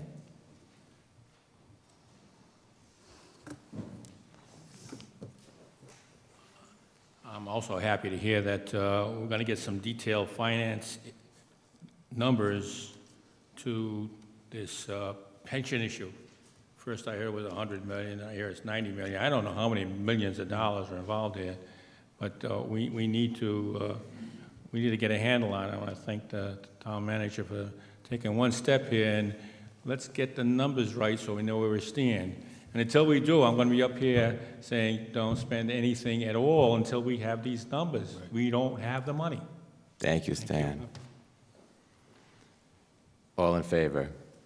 Aye. Aye. All opposed? Motion approved, 5-0. Item number 13 is going to be withdrawn from the agenda. Jeff Cesarine was unable to attend the meeting, and his substitute is away this week. So item number 13, we needed Jeff's input on that, so we're going to withdraw number 13. So I will move to 14, a motion to approve the request from the Narragansett Chamber of Commerce to co-sponsor an event with Coastal Living Magazine to celebrate Narragansett being named a happiest seaside town for Saturday, September 12th, 2015, from 11 a.m. to 6 p.m. at Veterans Park, subject to state and local regulations. I'll move that motion. Second. Discussion. Does someone from the chamber want to come forward, Bethany or Chris? Come on up, we want to hear some really good news. Make us happy. There's been Yeah. a little bit of unhappiness Some today. good news. So we need you. All right, I'm Bethany Lardaro. I'm the chair of the Chamber of Commerce, and we wanted to thank you for the opportunity to come before you tonight.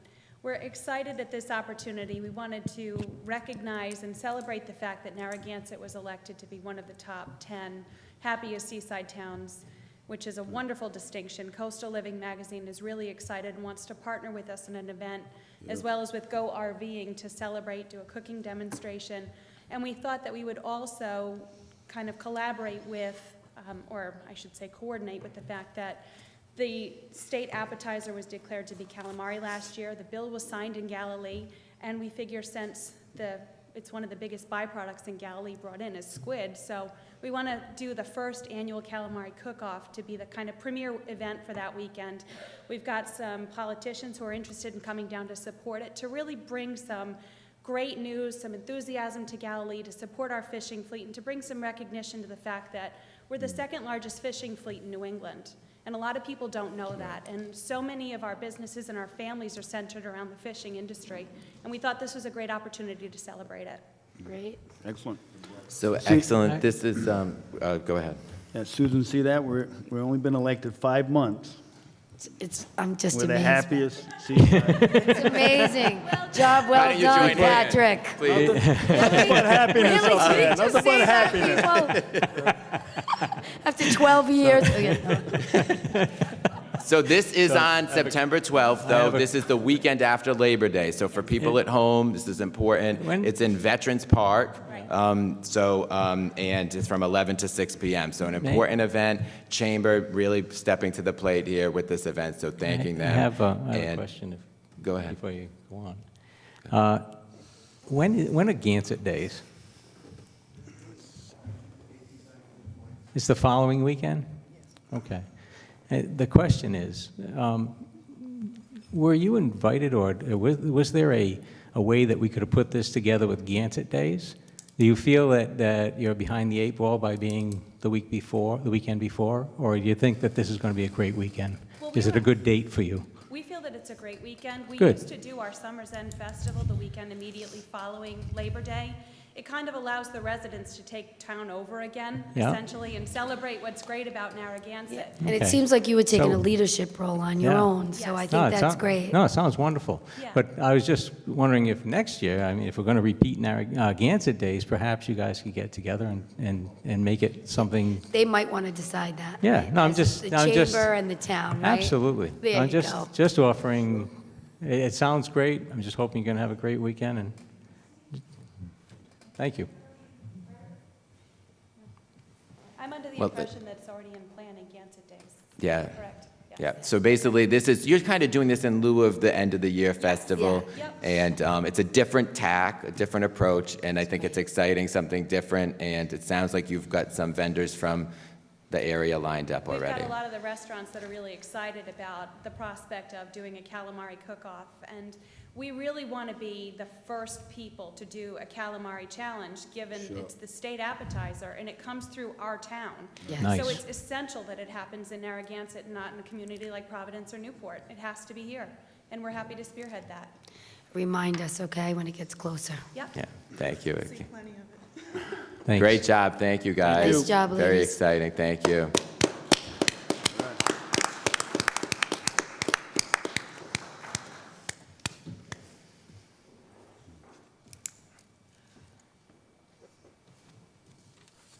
I'm all for happiness, but I do Please. know that both the following week and the week, Saturday the 12th, unless there is a real careful parking plan and parking area and shuttle buses working, there are going to be a lot of unhappy people.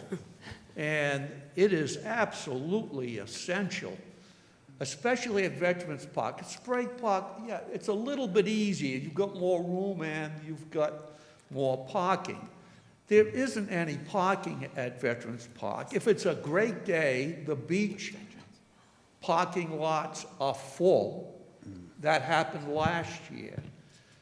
Somehow we have to come up with a plan to make sure that people know where to park. We have a shuttle bus to the event, back to the parking lot, which I would assume would be at the various schools. But if we don't do this now and don't think about this now, we're going to have just one big traffic jam. So Pam, maybe we make an effort for you to meet with the leadership of the chamber to work on that. Also, Richard, one Thank thing, God we have they're a going to work on that, and Kinney Bungalow had an event September 11th last year, and there was kind of, as you know, after Labor Day, there is a little bit of a hangover in town, and there's not as much activity, so we kind of want to build it up. But I get it if it's a 90-degree day on September 11th. So, Stan?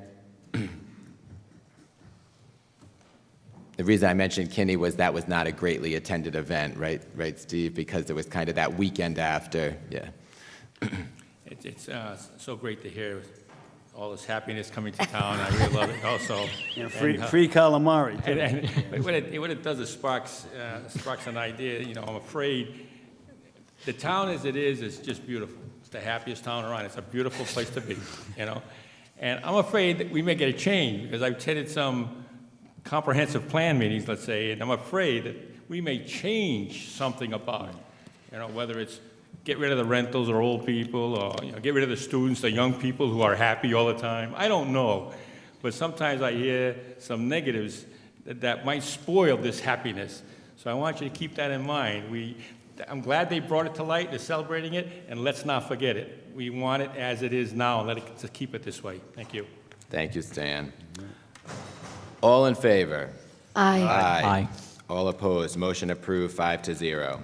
Number 15, a motion to approve the purchase of one John Deere Z930R commercial Z-Track mower and one Frontier lift-type brush cutter for the Parks and Recreation Department from John Deere Company through 146 Supply Center Incorporated in the total amount of $13,864.37. I'll move the motion. Second. Discussion? Any discussion? All in favor? Aye. Motion approved 5-0. Item 16, a motion to approve the purchase of 20 sets of globe turnout gear from Shipman's Fire Equipment Company Incorporated in the total amount of $40,500. I'll move the motion. Second. Discussion? Is this from a grant? Yes, all but $2,000 is from the grant. Great. Thanks. Any further discussion? All in favor? Aye. Aye. Motion approved 5-0.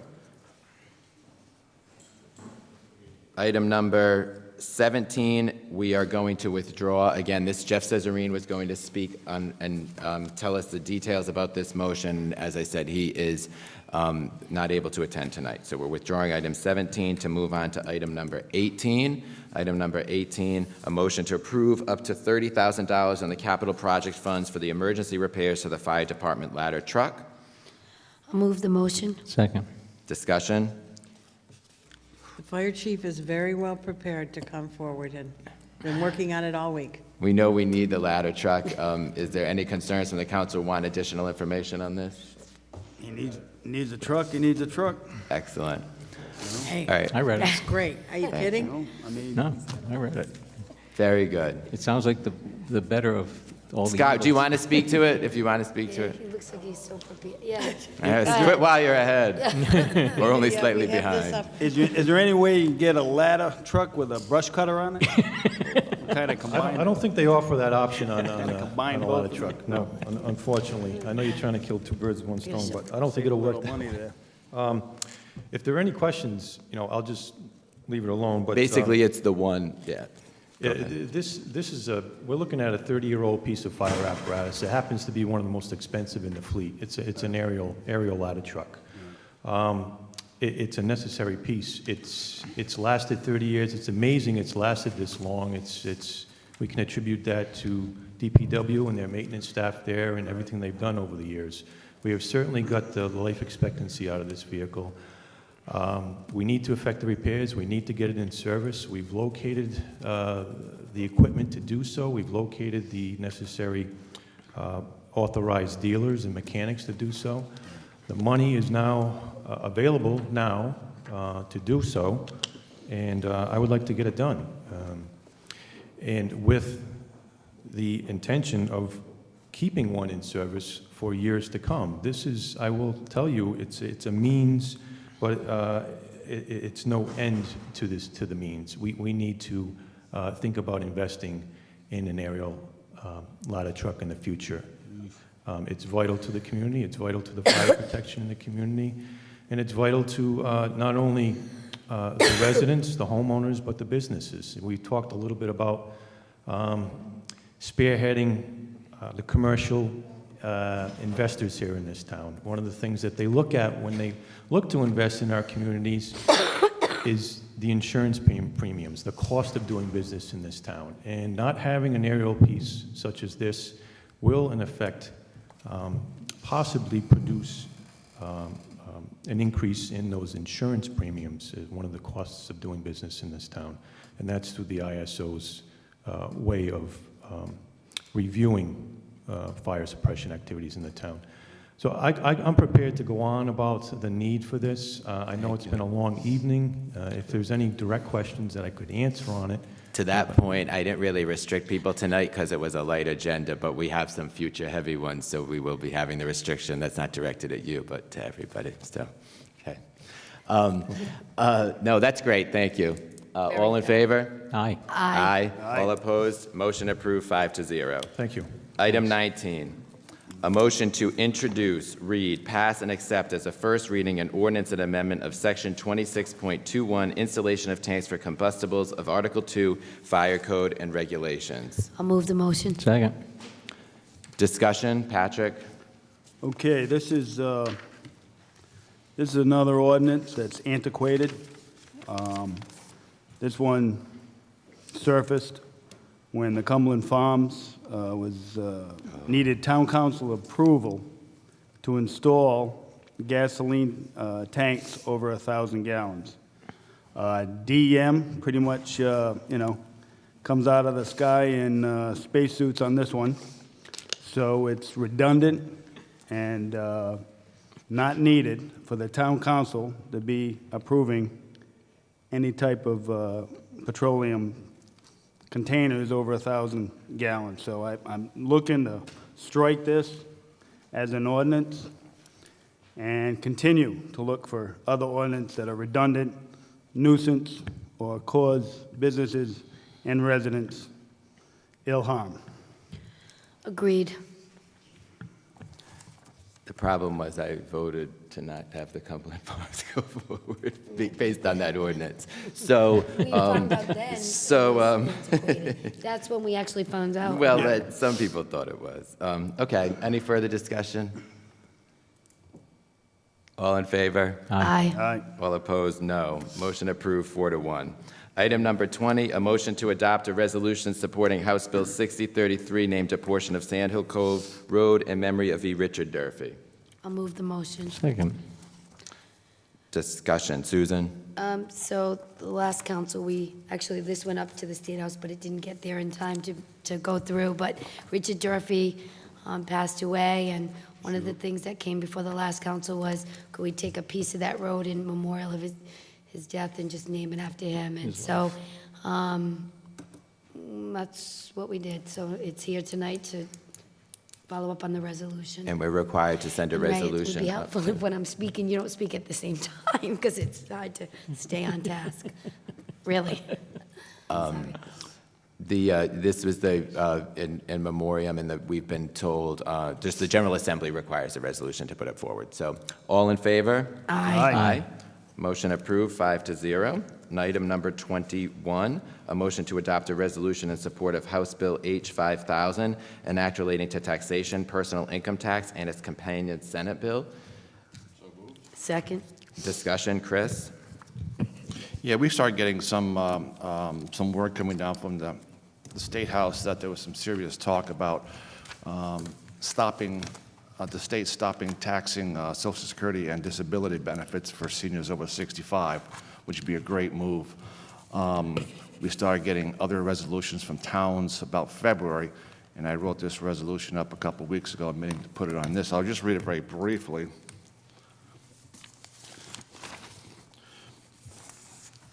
Whereas the town of Narragansett desires to address the issue of the Rhode Island state tax on Social Security, disability, and pension benefits, and whereas Rhode Island is one of 14 remaining states that still taxes Social Security, and whereas the town of Narragansett highly values our disabled and senior citizens and believes that eliminating the tax on Social Security benefits would help keep them from moving to more tax-friendly southern states upon retirement and dividing families.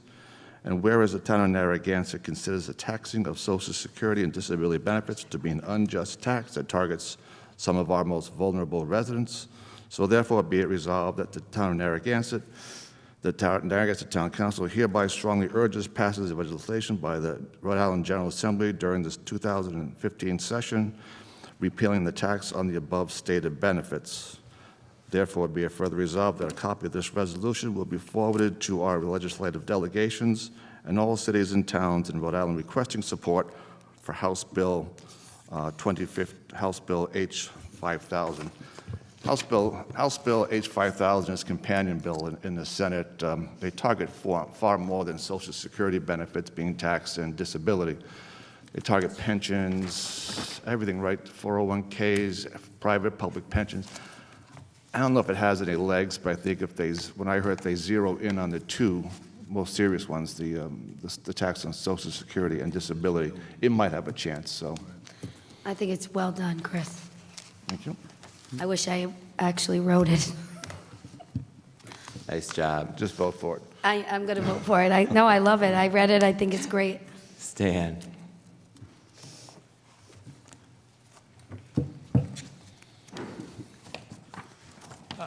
I want to commend you for paying attention to taxes a little bit here and supporting that. Thanks, Chris, for doing that. And we got to recognize that we're just tax adepts. A lawyer told me, you've got to get out of this state. And it's a terrible tax situation here. And I was told that, and many of my relatives and friends in my age are told that. We have to leave this state because we're just overtaxed. And I hate to have to leave my family.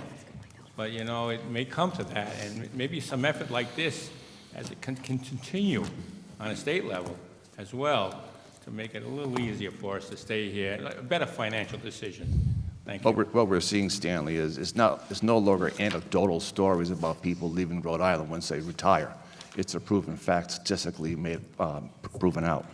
We had a funny experience we had a lot of family and friends over our house on Easter. And all of us who were approaching their mid-60s, discussion was, where are you moving to? And everybody had their place in North Carolina, South Carolina, Georgia, Florida, where they could afford to live. Yeah. So it's gotten real serious over the years. Yes, you're right, and the same thing happens to me as all my brother-in-laws, sister-in-laws, and sisters and brothers. Most of us are here, and we're going to have to leave. It's just you look at the financial realities, and yeah, we could afford to stay here, but your standard of living and the cost always weigh on you a little bit. It just costs you twice as much. It seems to cost you twice as much, and you start saying, well, maybe I just come back and visit, and it's a financial better decision. Come back and visit and get out of here. And I would just rather to stay here. And if the politicians like yourself and all you can come up with some answers like this and continue, I'm really happy about that.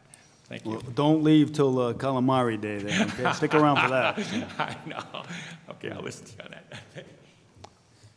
All in favor? Aye. Motion approved 5-0. Item number 22, a motion to adopt a resolution in opposition to House Bill 5847 and its companion Senate bill, an act relating to waters and navigations, harbors, and harbor lines. I'll move the motion. Second. Discussion, Chris? Yeah, I wrote this.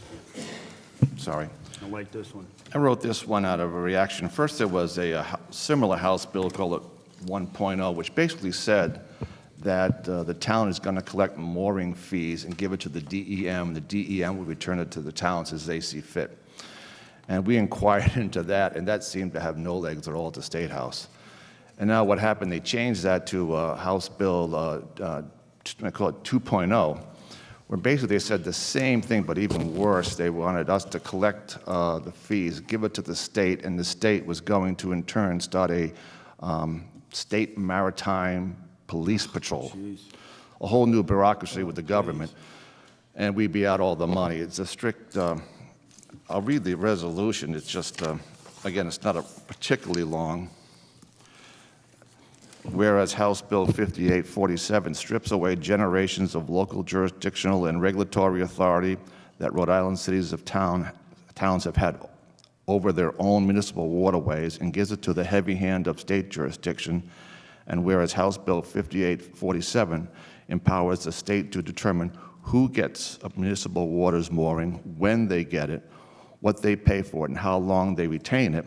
And whereas House Bill 5847 confiscates locally generated revenues used to patrol and regulate their own waterways, thus further impairing cities and towns. And whereas House Bill 5847 expands an already bloated state bureaucracy by creating a new and costly, quote, Department of State Marine Safety Patrol, consisting of political appointees who are empowered to write and enforce virtually unlimited new rules and regulations.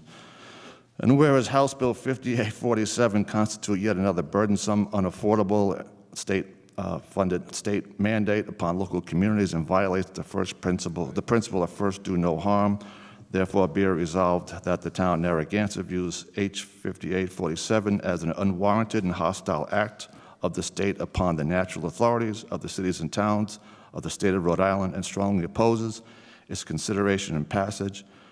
Be it therefore resolved, be it further resolved that a copy of this resolution will be forwarded to our state delegation and to all cities and towns in Rhode Island requesting support in opposition of the proposed legislation.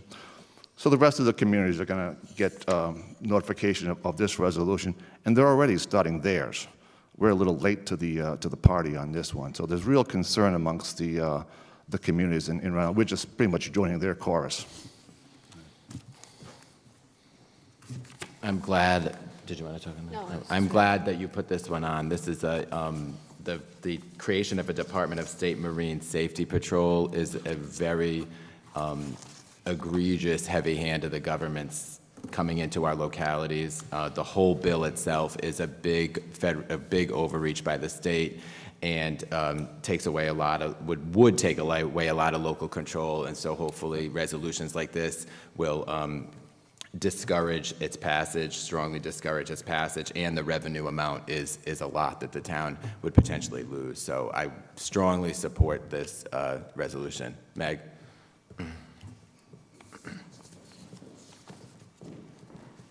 Hi, everybody. Sorry to take more of your time this evening. Meg Rogers, 68 Earls Court.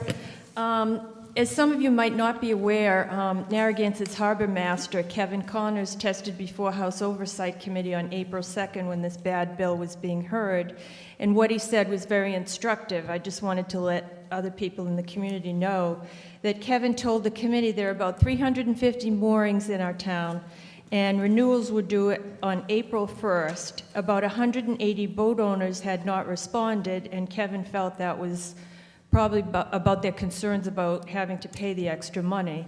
And Kevin told the committee that a guy in the Narrow River with a 13-foot Boston whaler with a 150-pound mooring pays right now $120 to the town of Narragansett, and this new law would require that that boater pay another $100. This bill hurts the little guy who can't afford a slip. Newport, Charlestown, Barrington, and other coastal communities have already passed similar resolutions. More are bubbling up.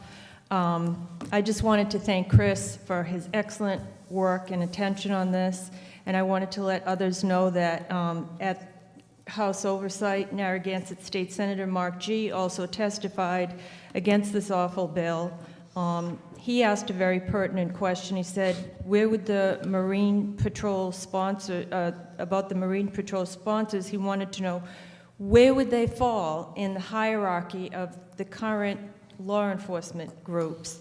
Like before or after the harbor master, before or after the DEM enforcement boats, before or after the Coast Guard, and who's going to coordinate that and make those determinations? This was such a poorly thought out bill, it's just appalling. And I say shame on the sponsors of this bill for wasting taxpayer time and money. They should be ashamed of themselves. I hope you agree with our harbor master that this bill makes no sense whatsoever, and you unanimously pass this resolution. Thank you. Thank you. Thank you. Further discussion? All in favor? Aye. Aye. Motion approved, 5-0. Finally, a motion for, to retire. I just have a communication before we adjourn. Tomorrow, we did get a communication, and tomorrow, myself and the chair of the land trust and a private owner is going up to the State House to meet about the salt shed. So we are going to have some conversations about some alternatives that we could come up with. So that's what we're up to tomorrow. So I'll let you know how it goes. Thank you. Motion to retire to executive session of the Town Council at the end of the April 20th, 2015 Town Council meeting, as in accordance with Rhode Island General Laws 42-46-4, to discuss litigation David Osterhout versus the Town of Narragansett, in accordance with Rhode Island General Laws 42-46-5, subsection A2, and appoint Dawson T. Hodgson, Town Solicitor, as Clerk Pro Tem. Roll call. Someone want to move that motion? Motion. Second? I'll second that. Thank you. Roll call vote. Mr. Wilkins? Aye. Mr. Murray? Aye. Mr. Mannix? Aye. Ms. Bonanno? Aye.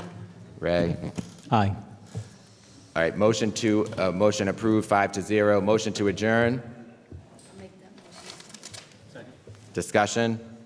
All in favor? Aye. Aye. Motion approved, 5-0. Good night, everybody. Thank you for coming.